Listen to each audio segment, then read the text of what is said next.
Assalamualaikum warahmatullahi wabarakatuh.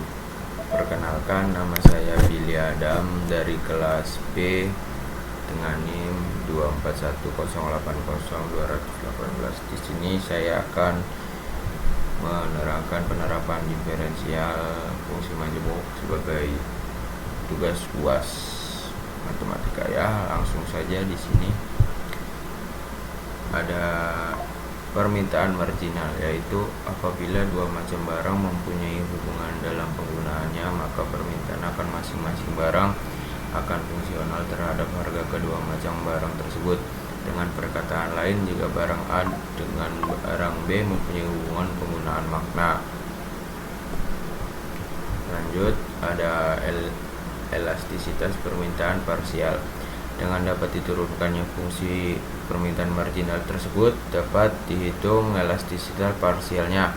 Dalam hal ini terdapat dua macam elastisitas permintaan, yaitu elastisitas yang mengukur kepekaan permintaan suatu barang berkenaan dengan harga barang tersebut, elastisitas permintaan, dan elastisitas yang mengukur kepekaan permintaan suatu barang berkenaan dengan harga barang lain, elastisitas silang permintaan.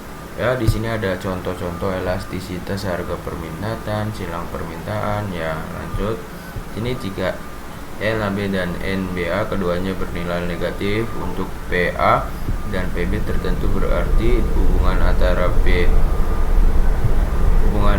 antara barang A dan B adalah komplementer atau saling melengkapi, sebab penurunan suatu barang akan meningkatkan permintaan atas keduanya. Jika N dan keduanya bernilai positif, untuk PA dan PB tertentu berarti hubungan antara barang A dan B dalam komplementer substitusi atau saling menggantikan, sebab penurunan suatu barang akan meningkatkan permintaan barang tersebut serta menurunkan permintaan atas barang lainnya. Lanjut, di sini ada fungsi permintaan akan barang A dan barang B masing-masing ditunjukkan oleh QDA, PA, PB Min 1 sama dengan 0 dan QB AB 1 sama dengan 0. Berapa elastis permintaan masing-masing barang dan bagaimana hubungan antara kedua barang tersebut. Lanjut, di sini ada biaya produksi gabungan ya.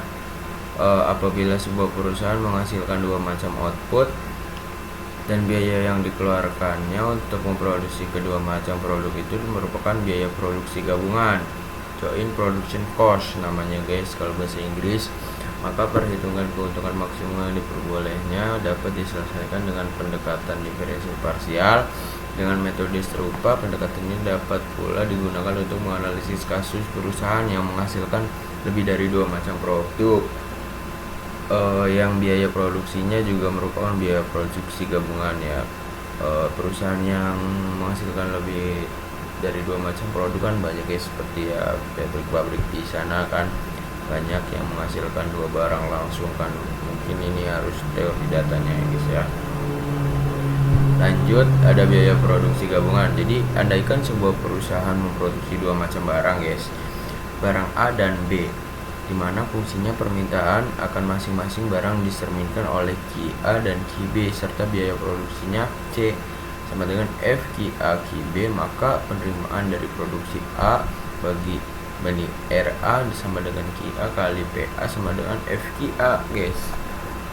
Penerimaan dari memproduksi B banding RB sama dengan QB kali PB sama dengan FQB. Penerimaan total sama dengan RA plus RB sama dengan FQA plus FQA.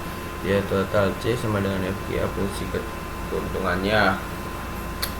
Lanjut, dari persamaan 1 dan 2 nilai QA dan QB dapat ditemukan sehingga maksimum bisa dihitung ya guys ya. Sebentar. Lanjut, di sini ada contoh. Di sini langsung utilitas marginal parsial ya guys ya. Dalam kenyataan sehari-hari, konsumen tidak hanya mengkonsumsi suatu macam barang tetapi bermacam-macam.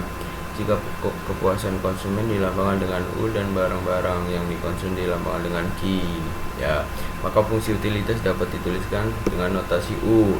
Seandainya yang untuk penyadaran konsumen hanya mengkonsumsi dua macam barang X dan Y, maka fungsi utilitasnya U sama dengan FXY. Oke, derivatif dari U merupakan utilitas marginal parsialnya ya guys ya. Lanjut, di sini ada keseimbangan konsumsi, merupakan suatu keadaan atau tingkat kombinasi konsumsi beberapa macam barang yang memberikan keputusan optimum secara geometri. Keseimbangan konsumsi terjadi pada persinggungan kurva yang diferensi dengan garis anggaran, budget line. Garis anggaran mencerminkan kemampuan konsumen membeli berbagai macam barang berkenaan dengan harganya masing-masing dan pendapatan konsumen. Jika pendapatan konsumen sebesar M dan harga barang X dan Y adalah P dan PY per unit, maka persamaan budget line dapat dituliskan dengan M sama dengan XPX plus YPY. Di tingkat kombinasi konsumsi yang memberikan kemasan optimum dapat dicari dengan metode Lagrange dengan fungsi utilitas U, F, X, Y dimaksimumkan terhadap fungsi anggaran. Lanjut, ada ini. Sesuai dengan metode Lagrange diperoleh fungsi baru f xy sama dengan fxy tambah xpx plus ypy min m. Agar f maksimum fxy sama dengan 0, fxy tambah px 0. Oke, selanjutnya perhatikan nih guys, langsung perhatikan sini udah ada contoh-contohnya langsung. Ini juga contoh.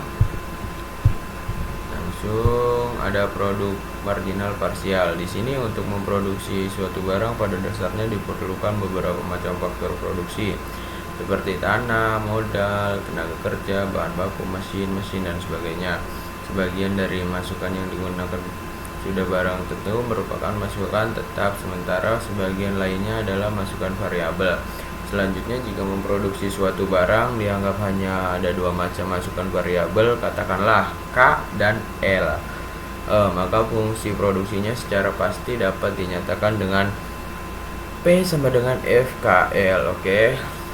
Langsung lanjut, di sini ada keseimbangan produksi, merupakan suatu keadaan atau tingkat kombinasi faktor-faktor produksi secara optimum, yakni tingkat pencapaian produksi dengan kombinasi biaya terendah, least cost. Secara geometri, keseimbangan produksi terjadi pada persinggungan garis biaya yang sama dengan kurva produksi yang sama. Isokos mencerminkan kemampuan produsen membeli berbagai macam masukan faktor-faktor produksi berkenaan dengan harganya masing-masing dan jumlah dana yang dimiliki. Jika pendapatan produsen sebesar M dan harga barang X dan Y adalah PX dan PY per unit, maka persamaan budget line dapat dituliskan dengan M sama dengan KPX plus IPY. Tingkat kombinasi produksi yang optimum dapat diukur dengan metode Lagrange dengan fungsi produksi P sama dengan FKL dimaksud terhadap fungsi cost M KP IPL guys. Jadi bentar guys,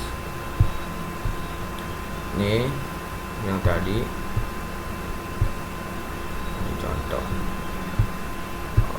Mungkin cukup sekian dari saya, kurang-kurangnya mohon maaf. Apabila ada kesalahan mohon dimaafkan. Wabillahi taufiq wal hidayah. Wassalamualaikum warahmatullahi wabarakatuh.